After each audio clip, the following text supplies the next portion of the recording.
ahead of it as the immigrant success story. Penniless Russian immigrants who spoke no English came to the United States and began working in a New York City hotel kitchen.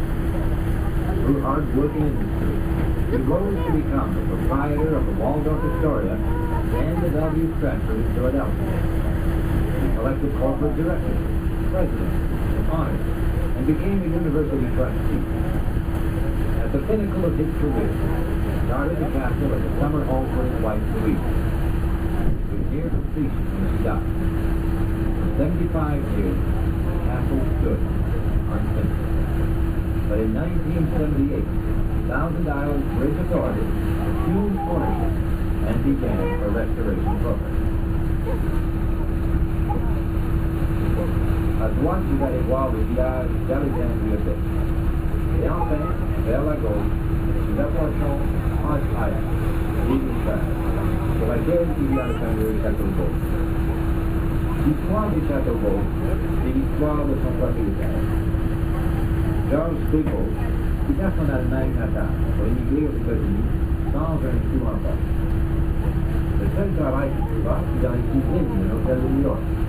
Et sa situation s'améliore jusqu'il devienne sous-directeur. Le directeur était enfin propriétaire de l'hôtel Waldorf Astoria à New York et de l'hôtel Bellevue Stratford à Philadelphie. Lorsqu'il était enfant, George Bolt avait vu les magnifiques vieux châteaux de l'Allemagne.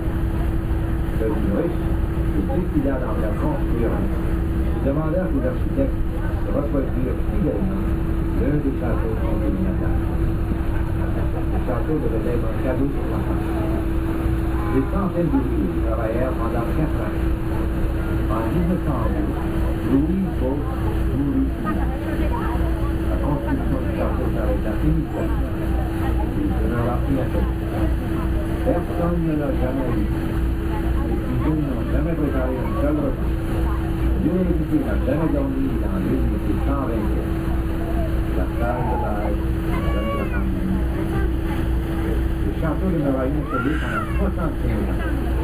Et en 1978, l'administration du Fonds immobilier en assura la responsabilité et commença un programme de restauration.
Yacht House, where the Bolts family's 3 yachts were kept. The high doors were so heavy that an engine was needed to move. The boathouse was the first of the boat